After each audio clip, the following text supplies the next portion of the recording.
আল্লাহ তাআলাকে আমি বললাম এত দোয়া করতেছি, আমি একটু বড়লোক হতে চাই, আমি গাড়ি কিনতে চাই, আমি বাড়ি কিনতে চাই, আমি অসংখ্য টাকার মালিক হতে চাই। আল্লাহ বলতেছে তোমাকে যদি আমি অসংখ্য টাকা দেই তাহলে তুমি আর তুমি থাকবে না, তোমার ভিতরে অহংকার জন্মাবে, তুমি তখন আর স্বাভাবিক থাকবে না। হে বান্দা, আমি তোমাকে যেটা দিব এটা আমি বুঝে শুনে দিব, যেটা আমি দেই না তোমাকে বোঝা দরকার। না দেওয়ার ভিতরেও কল্যাণ আছে, বলেন সুবহানাল্লাহ। না দেওয়ার ভিতরে কি কল্যাণ আছে। আপনি আমি এত দোয়া করে আল্লাহ তাআলার কাছে, হুজুর তাহাজ্জুদ নামাজ পড়ে দোয়া করি, 5 ওয়াক্ত নামাজ পড়ে দোয়া করি, দোয়া করতে করতে কান্না করতে করতে বুক ভাসায় দেয়, তবু আল্লাহ তাআলা দোয়া কবুল করে না। কিন্তু না, ফেরেশতা বলতেছে হে দয়ার মালিক, আপনার অসংখ্য বান্দা একটাই জিনিস চায়, আপনি কেন দেন না? আল্লাহ তাআলা বলে দেই না, না এটা আমি দেখতে চাই আমার বান্দা কতটুকু চায়, তার প্রয়োজনটা কতটুকু, প্রয়োজনটা কি কতটুকু। আজকে আপনি আমি রমাদান মাস পাইছি, কিন্তু সেইভাবে দোয়া করতে পারি না, সেইভাবে চাইতে পারি না। এর আগে আমি আপনাদেরকে বলছি যে আল্লাহ তাআলা শিখাই দিয়েছেন, হে বান্দা তোমরা একের ভিতরে সব চাও, একের ভিতরে কথা কয় না, একের ভিতরে। এই জোহরে আজান মাত্র দিল, তাতে আপনারা এত ক্লান্ত হয়েছে। আল্লাহ তাআলা বলতেছে কি বান্দা তোমরা ঘুরিয়ে পেছে না চাই আমার মতো বুদ্ধি কাটায় চাও। কি বুদ্ধি কাটায় চাও? যে একের ভিতরে সব চাও। আল্লাহ ওই যে একদিন একটা ঘটনা বলছিলাম, ছোট্ট একটা ঘটনা, যে একজন ব্যক্তি বাংলাদেশি মুসলমান হজ করতে গিয়েছে, ও শুনছে হুজুরেরা বলছে যে আল্লাহ তাআলার ওই ঘর শুয়ে গ্লাভস ধরে দোয়া করলে যে দোয়াই করবে সে দোয়া কি হবে, কি হবে। ওখানে ধরে তো অত দোয়া করার সময় আমার কাছে পুলিশ দিত না, হাত ধরে নিয়ে যায় না, এনে কিন্তু সময় বেশি দিত না। আপনি একার মানুষের জন্য, ওই যে সব মানুষের জন্য দোয়া করবেন, ওটা তো সময় আপনার কি করতো না, দিত না। ওই একটু দাঁড়া থাকে, আপনাকে ওখান থেকে যাইতে হবে, ঠিক না? তো ওই ব্যক্তি বুদ্ধি খাটায় দোয়া করছে, আল্লাহ ধরে আমি জীবনে যত দোয়া করেছি আর যত দোয়া করবো সমস্ত দোয়া গুলা কবুল করেছে। কি কিছু বাকি আছে? কিছু কি বাকি আছে?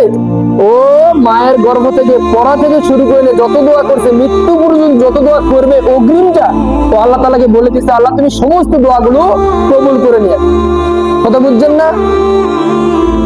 বুদ্ধি খাটে আল্লাহর কাছে চাইতে হবে, আল্লাহকে ইমোশনাল ভাবে বলতে হবে, আল্লাহ মাফ করবেন না, দরকার নাই, মাফের আমার দরকার নাই, জাহান্নামে দিবেন দিয়ে দেন, কোনো দরকার নাই।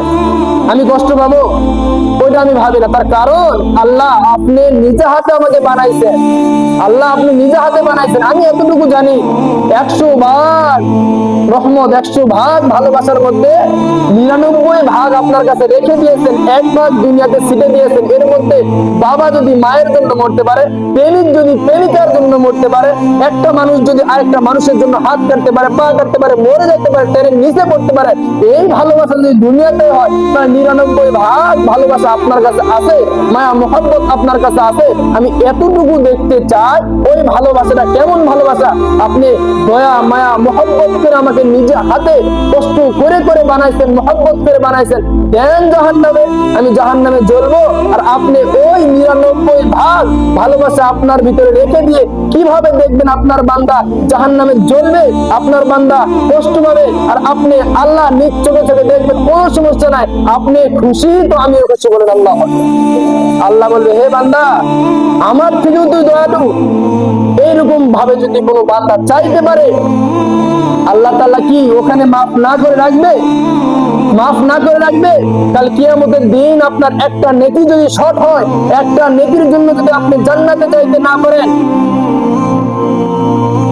ওই নেকিটা খোঁজার জন্য আল্লাহ তাআলা বলবে যাও যেখানেই পাও একটি নেকি নিয়ে আসো, এরপরে তোমার জান্নাতের দরজা খুলে দেওয়া হবে। আপনি প্রত্যেক জায়গায় খুঁজবেন, প্রত্যেক জায়গায় খুঁজবেন, কোথাও পাবেন কি? এরকম ঘটনা শুনছেন না? কোথাও ওই একটা নেকি পাওয়া যাবে? অবশ্যই পাওয়া যাবে। তখন গুনাহগার নালায়েক নাখান্দা বান্দা যদি কোনো একটা থেকে থাকে, ও জানে যে আমি জাহান্নামে, আমি জান্নাতে যাওয়ার 1% ভরসা, জান্নাতে যাওয়ার মতো ভরসা, তার কারণ আমি জানি আমি যেরকম খারাপ মানুষ, আমার পক্ষে জান্নাতে যাওয়া সম্ভব। তো একটু নেকি আমার কাছে আছে, এই নেকি কি করবো? আমরা কিন্তু কখনো কখনো হাল ছেড়ে দেই। হ্যাঁ, মাত্র কয়েক মিনিট আছে, 2 মিনিট আছে, হুজুর চেহারা নামাজ পড়ায়, আমি হুজুর করতে করতে নামাজ পাবো না, তার কারণে একটু ঢিলামিলা করেই যায়। কথা বুঝছেন না? আমি নামাজ পাবোই না, তার কারণে 2 মিনিট আছে, হুজুর নামাজ শুরু করছে, পাবো না। আছে না এমন? ওই বেচারার একটা মাত্র নেকি আছে, জানে জান্নাতে যাওয়া সম্ভব না, সে একটা নেকি রাখে, কি করবে? জান্নাতে যাইতেই হবে। তো ঠিক আছে, একটা নেকি কাউকে দেওয়া যায় নাকি? ওই যে যে ব্যক্তি একটা নেকির জন্য খুঁজতেছে, আল্লাহ তাআলা বলতেছে যাও, একটা নেকি যদি তুমি পাও তাহলে ওই নেকি দিয়ে তুমি জান্নাতে যাইতে পারবা। কিন্তু আমি আল্লাহ তাআলা গ্যারান্টি দিয়ে বলতেছি, একটা নেকি দেওয়ার মতো কোনো বান্দা এখন এই মুহূর্তে এই কিয়ামতের মাঠের সময় আছে? আছে? একজনের বান্দা খুঁজতে খুঁজতে ওই বান্দার সামনে যাবে, সংক্ষেপে ঘটনাটা বলতেছি, ওই বান্দা বলবে, হ্যাঁ নাও, আমার একটা নেকি আছে, এটা তুমি নিয়ে নাও, তুমি জান্নাতে যাও। হয়তো দুনিয়াতে পাপ কাজ করতে পারি, এই কিয়ামতের দিন যদি একটু উপকার করতে পারি, নাও আমার একটা নেকি আছে, এটা তোমাকে দিয়ে দিলাম, তুমি জান্নাতে যাও। তখন আল্লাহ তাআলার কাছে ওই ব্যক্তি একটা নেকি নিয়ে হাজির হবে, আল্লাহ নেন পরিপূর্ণ মার্ক, আমি একটা নেকিও পেয়েছি, এখন আমাকে জান্নাত দেয়। তখন আল্লাহ অবাক হবে, কি ব্যাপার, এই সময়ে নেকি দেয়? এই সময় ইয়া নাফসি ইয়া নাফসি, উম্মতেরা না, প্রত্যেকটা নবী রাসূল বলবে, আল্লাহ আমাকে বাঁচাও, আমাকে বাঁচাও, আল্লাহ তাআলা গর্জন দিবে, হাল মিন মাসিদ। এই অবস্থায় নেকি তো দেওয়ার কথা, নেকি তো দেওয়া দূরের কথা, নিজেকে নিয়ে নিজে অক্লান্ত হয়ে যাবে। তখন আপনাকে এই নেকিটা দিল তো দিল কে? আপনাকে নেকিটা দিল তো দিল কে? এই সময় নেকি দেওয়ার বান্দা তো নাই।